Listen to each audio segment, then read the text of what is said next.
aquesta segona nit de la Bioenergia de Catalunya. Cedim la paraula al president del clúster de la Bioenergia de Catalunya, el senyor Jordi Serra. Endavant, senyor Serra.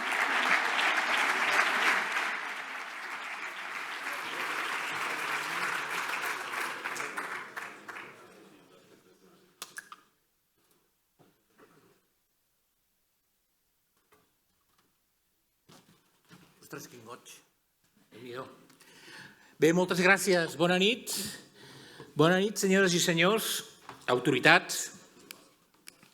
Benvingudes i benvinguts a la segona nit de la bioenergia organitzada pel clúster i que ha esdevingut la nostra festa anual.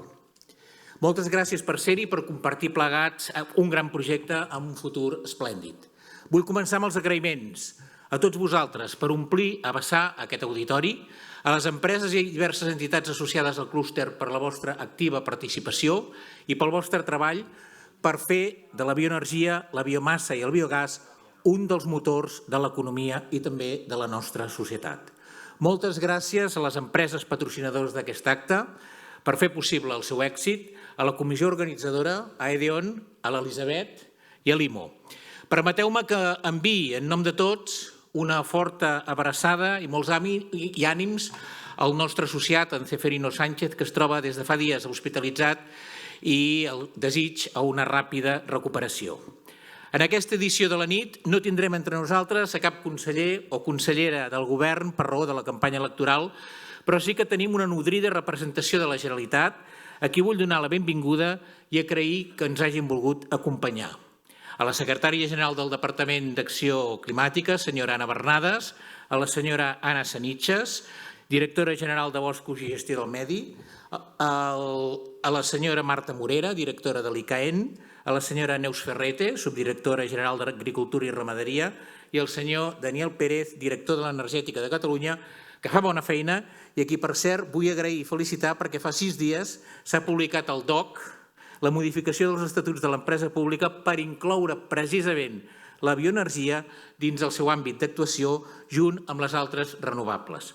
Per tant, celebrem que per fi l'energètica faci honor al seu nom i per tant deixi de ser l'elèctrica de Catalunya com de facto ho era fins ara.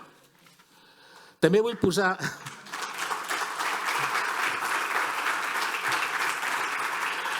posar en valor les magnífiques reflexions d'en Cesco Gaspar i l'exposició d'Anna Venturini. Thank you, Ms. Anna Venturini, representative of the European Biogas Association, for showing us the way. Europe advocates for biogas in their strategy of decarbonization and energy independence. For us, getting to know the different models being implemented in other states is essential. Currently, Catalonia and Spain are still lagging behind the rest of Europe, but we hope we'll soon see a growth in biomethane that will get us closer to European levels. Our cluster is proud to be part of EBA, and I'm sure that this mutual collaboration will bring good results. En nom de tothom, felicito els premiats per l'aposta per la bioenergia i per l'excel·lència dels seus projectes. Una felicitació molt especial a l'entranyable Martí Boada pel Premi Trajectòria, professor, divulgador, reconegut a tot el món, que ha sabut transmetre com ningú l'amor al bosc i a la natura. El doctor Boada és una veu de referència inspiradora per tots nosaltres sobre com es pot contribuir a fer un país i un món més sostenible i respectuós amb el medi ambient. Estem molt contents i orgullosos que el Premi Trajectòria hagi recaigut en tu, Martí, i moltes gràcies. M'agradaria ara fer unes breus reflexions sobre el clúster. Hem viscut en poc temps les etapes de creixement i consolidació. Passar de 60 a 140 associats en 2 anys i mig no ha estat senzill, òbviament, però he de dir que ho heu posat fàcil perquè hem tingut tots els ingredients per l'èxit. Un sector emergent, una massa crítica d'alt nivell qualitatiu i molt participatiu, com sou els associats, una estratègia amb visió de futur, una governança basada en el treball en equip, el servei i la participació, un equip de bons professionals i, evidentment, una confiança mútua. A tothom els vull agrair la seva dedicació, la seva eficàcia i, sobretot, la seva actitud de màxima implicació. Gràcies, vicepresident Joan Romaní, tresorer Francesc Mata, Secretari, Miquel Rovira, coordinadors de les comissions de biomassa i biogàs, Raimon Mariner i Màrius Aguirre, i dels grups de treball d'innovació i internacional, Raimon Argemí i Òscar Benito, respectivament, i a totes i cadascuna de les persones que integren la Junta del clúster, sense excepció. He de fer un reconeixement públic a la columna vertebral de l'equip per la gran feina que fan plegats des de fa temps. A Conrad Pagà, Núria López i Esther Galdàmez. Novament, ànima i màxima organitzadora d'aquesta nit. Un fort aplaudiment.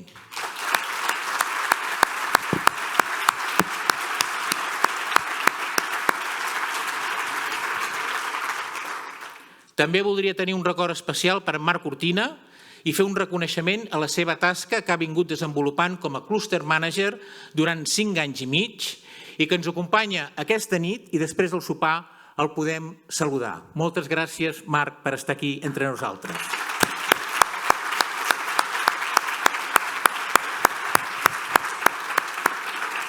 Vull donar la benvinguda al nou Cluster Manager, en Sergi Escobar, que fa just 3 mesos que s'ha incorporat i es troba en fase d'adaptació i al qui li desitgem sorts i encerts. També benvingudes Ivet Baldó i Jessica Moreno. Deia que en els darrers temps s'ha fet una labor ingent. Comissions, jornades tècniques, informació, comunicació social, 7 projectes col·laboratius i IRCs, convenis amb fundacions, col·legis professionals, organitzacions empresarials, l'Observatori de la Bioenergia, formem part de l'EVA i també ho farem del Bioenergy Europe. Hem elaborat la guia Biogàs Impulsa't i enguany anirem a la 3a edició del Fòrum de Biogàs que ha esdevingut a l'acte més important del sector en el nostre país. I com que considerem que el repte de la formació i el talent és fonamental, hem iniciat el programa de coneixement amb el màster curs sobre plantes de biogàs amb la Universitat Politècnica de Catalunya o el projecte ProjectCat. Així mateix, valorem molt positivament el programa Valor Compartit, organitzat per Acció, a qui agraeixo sempre el suport que ens dona, Joan Martí i Sergi Torrent, que estan per aquí també, gràcies, i també, a més, el clúster ha esdevingut un interlocutor a nivell institucional de referència sobre energies, fent propostes de resolució aprovades per la majoria de grups polítics del Parlament, propostes de modificació legislativa per afavorir el nostre sector o compareixences a les comissions parlamentàries. Hem estat escoltats pel govern i hem participat en l'Estratègia Catalana del Biogàs, el Pla de Gestat, la ProEncat 2050, així com l'Estratègia de la Biomassa i la Taula de la Fusta. Ara bé, la nostra feina d'incidir fins i tot ha anat més enllà del que és Catalunya i hem pogut fer reflexions i propostes a la modificació del PNIEC del Ministerio, el reglament sobre connexió de xarxes de gas a la Comissió Nacional del Mercado de la Competencia o sobre ajudes a biomassa i biogàs de l'IDAE. Tot això ho recordo perquè aquesta vessant i en aquesta vessant també el clúster és la vostra veu. Aquest actiu d'activitat és molt positiu, però hem de cercar permanentment l'excel·lència i afrontar nous reptes amb la voluntat de millora constant. La comunicació en intern i cap a la societat, la col·laboració entre clústers, la internacionalització, la innovació i el servei als associats aportant valor amb acompanyament a projectes, suport formatiu i assessorament. Us avanço que en aquesta línia de fer un clúster més potent i integrador proposaré incorporar dones professionals a la Junta Directiva perquè cada dia més tenim un gran talent femení que hem d'aprofitar.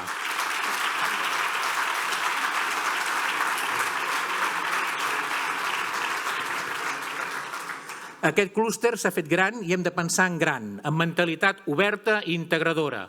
Tot el recurs de la bioenergia hi té cabuda, des de la biomassa forestal a les dejeccions ramaderes, passant pels residus orgànics municipals o els llots i fangs de depuradores que generen biogàs. Hem aconseguit omplir de contingut el concepte de bioenergia, amplificar-lo socialment i que tothom el vulgui replicar. Sempre pensant gran i mirada ampla per avançar cap al futur. La lluita pel clima és la lluita per la vida. L'objectiu d'assolir un màxim escalfament global del 1,5 graus el podem donar per perdut. Avui l'IPCC de les Nacions Unides ens dibuixa un escenari climàtic per 2050 molt dur. Per això hem de continuar lluitant contra l'emergència climàtica a través de la bioenergia, conscients que inexorablement ens haurem d'adaptar a la realitat. Ja no es tracta sols de fer una transició energètica, sinó també ecològica i social. Com deia Charles Darwin, no sobreviu l'espècie més forta ni la més intel·ligent, sinó la que és més adaptable al canvi. A Catalunya Continuem pujant emissions. L'any 2022 es van incrementar un 3,1 en relació al 2019 i segons el grup monitor públic d'emissions, per complir els objectius fixats al 2030, s'haurien de reduir anualment les emissions fins a un 6,2 cada any. No ens podem permetre pujar en comptes de baixar. I també veiem que el mix energètic català prové dels combustibles fòssils i nuclears. En electricitat, per exemple, sols un 15% prové d'una font renovable, per no tornar a esmentar, que això és molt reiteratiu, però em sap greu, però ho he de tornar a esmentar, que ens trobem a la cua de l'Estat en la generació total de renovables, representant sols una aportació del 4,5% del conjunt, quan, vull recordar que fa 10 anys, l'any 2014, el 21,3% de l'energia generada a Catalunya era d'origen renovable. Cal estalvi i eficiència, molt important. En autoconsum s'està fent una bona labor, però no s'arriba on s'arriba. Si les nuclears es tanquen, si no fem parcs eòlics, si no fem plantes fotovoltaiques, si la hidràulica depèn de la pluja, si just estem despertant en bioenergia i si fins i tot projectes d'hidrogen verd a Catalunya no veuen ni un euro dels 5,2 bilions que destina la Unió Europea amb els projectes d'interès comú, la pregunta és clara. S'ha renunciat a la transició energètica amb renovables?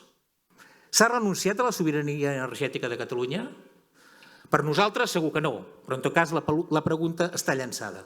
La bioenergia ha de créixer a Catalunya. L'objectiu de descarbonització passa per l'electrificació, però no com a única solució ni alternativa, i que s'aposti per la bioenergia en tot allò que no s'hi pugui arribar. L'energia renovable de la terra, d'origen biogènic, sobirana, la que crea empresa i llocs de treball en l'àmbit rural especialment i que és la part de la solució als grans problemes ambientals que tenim al país i, òbviament, la més circular. Un procés que converteix els residus en recursos. Com molt bé explica sempre en Salvador Salat, com a exemple, el 98% dels productes que entren en una planta de biogàs es converteixen en productes útils.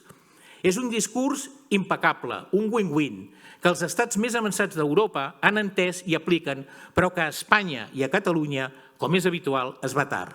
I no perquè no tinguem recurs biogènic al nostre país. Els 16 milions de tones anuals cobririen amb escreix els objectius de la Unió Europea d'assolir un mínim del 10% de biometà en xarxa l'any 2030. Perfectament assumible, a més per la tecnologia i a més també per tenir una xarxa de distribució com la que tenim.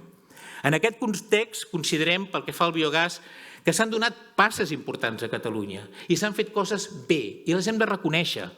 És cert que si som líders en biometà ha estat fins ara perquè les empreses i els promotors ho han impulsat a pulmó i arriscant. Confiem que l'estratègia de biogàs, que ha estat aprovada abans d'ahir pel nostre govern, defineixi un model i un camí ben planificat. El que se'ns ha anunciat sona bé. 80 milions en 3 anys per construcció i connexió de plantes de biometà, de dejeccions ramaderes, per tal d'arribar a 120 noves plantes en 10 anys al ritme de 12 plantes a l'any.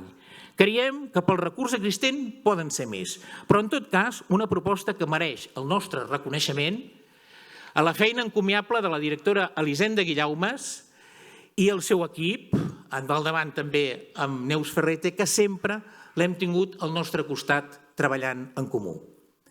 També valorem molt positivament el Pla Digestat, que pretén valoritzar-lo i donar-hi sortida, però que caldria modificar la legislació estatal per la seva classificació com a residu perquè limita la seva aplicació i el seu valor comercial. Pel que fa a la biomassa d'origen forestal, tenim al davant una gran oportunitat que hem d'aprofitar. Vull expressar, en primer lloc, la preocupació per les conseqüències que el canvi climàtic està provocant amb la mort d'una bona part dels arbres dels nostres boscos. Per això, s'ha de fer una bona gestió forestal que ajudi a la prevenció d'incendis, que facin dels boscos més resilients, amb més valor econòmic i amb les administracions que donin suport al sector forestal per fer-ho possible. A Catalunya s'ha fet globalment una bona feina en aquests anys i amb la directora Anna Seniches hi hem tingut una molt bona col·laboració. Per l'any vinent s'espera arribar al consum de 750.000 tones any de biomassa forestal, que era el que l'estratègia de biomassa de Catalunya preveia per el 2025, és a dir, 2 anys abans. Arribarem 2 anys abans de les que les previsions ens deien que hi arribaríem. A banda d'aquestes petites instal·lacions, tenim 150 xarxes de calor municipals, com la de Sant Pere de Torelló, que va ser pionera i per això, entre altres coses, ha tingut premi, per això i per diguem-ne, la millora contínua que han volgut fer al llarg del temps. Deia que tenim aquestes 150 xarxes de calor municipal, 32 grans indústries han apostat per la biomassa com a energia de descarbonització, competitivitat i responsabilitat com a aliè, i per sobre de mirades curtes o d'actuar o no en funció d'un preu del gas fòssil, volàtil i amb data de caducitat, d'aquí 15 anys. Tant de bo el conjunt de la indústria catalana en prengui nota. Aquesta realitat ens fa ser optimistes però també exigents per poder assumir el repte de creixement amb bones garanties de servei i capacitat i també per poder reivindicar suport a les millores de camins, de maquinària, de capacitació i en especial que es doni una solució definitiva després de tants anys a la problemàtica de la compatibilitat de l'activitat de producció i emmagatzematge de la biomassa en sòl no urbanitzable. La bioenergia té un immens recorregut en innovació i desenvolupament, de millora tecnològica, de processos com el syngas o la piròlisi i tot el relacionat amb la circularitat i la bioeconomia. Em refereixo a nous combustibles pel transport, nous bioproductes per a la construcció, bioplàstics, biofertilitzants orgànics, biochar, la captura i emmagatzematge de carboni biogènic o el SAF, el Sustainable Aviation Fuel, que aixeca grans expectatives també al sector de la biomassa forestal. I també el valor social de la bioenergia és inqüestionable amb la creació de noves indústries basades en altres d'economia local que generen llocs de treball directes i indirectes de proximitat i de qualitat on més cal, a l'àmbit rural, contribuint al seu desenvolupament i evitant el seu despoblament. Per anar acabant, faig un apunt sobre les dues amenaces concretes que al meu entendre recauen en la bioenergia i també en la transició energètica a Catalunya i que la frenen. La primera és la cultura del no, representada pel NIMBY, el preservacionisme dogmàtic, els interessos polítics o personals localistes o els motius ideològics ens duen, de fet, al populisme i a l'immobilisme, al no avançar i al no fer res. I aquí necessitem un govern valent, que prengui decisions, les decisions que calen abans de que sigui massa tard. Si es té clar en quina direcció i en quin model, tot és més senzill. I per això cal compartir complicitats, anar de la mà, govern, ajuntaments i promotors. Fer-ho significa decidir i actuar, amb rigor, pedagogia, consens i participació, i el foment de la bioenergia dins el model de comunitats energètiques locals hi ajudaria segur, com també el cas de Sant Pere de Torelló. La segona és la burocràcia. L'any passat, en aquest acte, la consellera Jordà, en una sincera reflexió que l'honora, va reconèixer que la burocràcia a Catalunya és un greu problema generalitzat de país. Avui, un any després, poc o res ha canviat i continuem demanant el mateix. Gestió més professionalitzada, flexibilització dels requisits perquè els projectes siguin declarats prioritaris, finestreta única, aplicació del silenci positiu, entitats col·laboradores. Ho tornem a repetir, l'entrellat administratiu de la Generalitat, que té a veure especialment amb les energies renovables i la seva tramitació, no funciona. És inoperant i en aquests moments hi ha centenars de projectes d'energia renovable paralitzats a despatxos i calaixos. En aquest àmbit calen canvis urgents i radicals. No hi ha res més que llastri més la competitivitat empresarial i el progrés econòmic que la burocràcia, que provoca incertesa, desincentiva inversions i també la fugida de projectes a altres territoris. El sistema s'ha de basar en la confiança, legalitat, transparència, seguretat jurídica i confiança. I ja per finalitzar,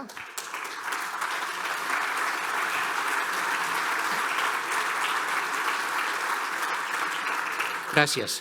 I per finalitzar, sí, ja, m'agradaria que la potència de l'acte d'avui a Barcelona, que és el reflex de la fortalesa de la bioenergia, no es quedi dins aquest recinte i que el nostre missatge tingui la transcendència social que mereix. Per això, des de la Junta del Clúster farem una proposta de declaració d'acord de país en base a 10 compromisos, de la qual us en faig un avenç. Davant l'emergència climàtica, els professionals, empreses i entitats integrades dins el clúster de la bioenergia de Catalunya proposem un acord de país adreçat al futur govern de la Generalitat, grups parlamentaris, administracions locals i el conjunt de la societat catalana perquè la bioenergia sigui impulsada com a peça clau en la mitigació i adaptació al canvi climàtic, sigui reconeguda com a part de la solució per a la preservació de la biodiversitat, el desenvolupament rural i la descarbonització. Aquest acord que ha de tenir l'absoluta complicitat públic-privada pel seu compliment, es basa en els 10 compromisos següents. Primer, per una efectiva transició energètica amb renovables que inclogui la bioenergia i que vetlli per la sobirania energètica de Catalunya.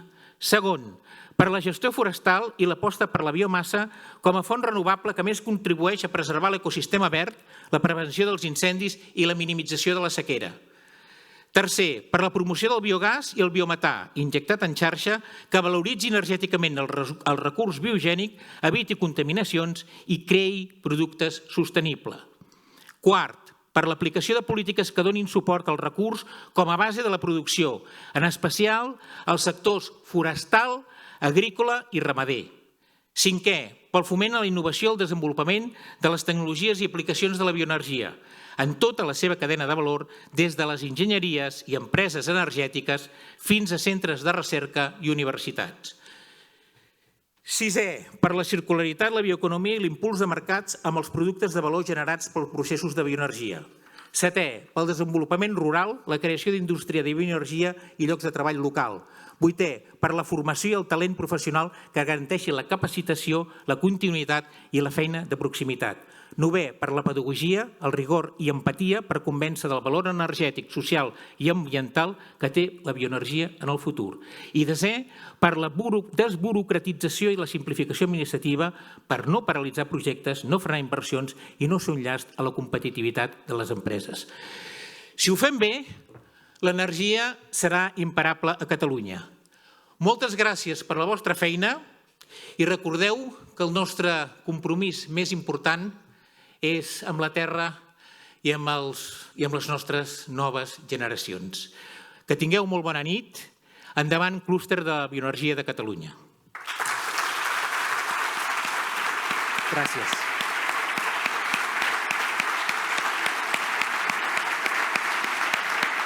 Moltíssimes gràcies, president del Clúster de la Bioenergia de Catalunya.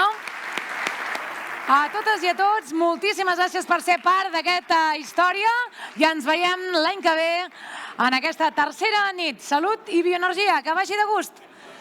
Fins aviat. Guardonats, guardonades, autoritats que avui ens acompanyen, ens quedem amb aquesta imatge i us emplacem l'any que ve a la tercera nit de la Bioenergia de Catalunya. Bon profit a la terrassa Jardí de Limó.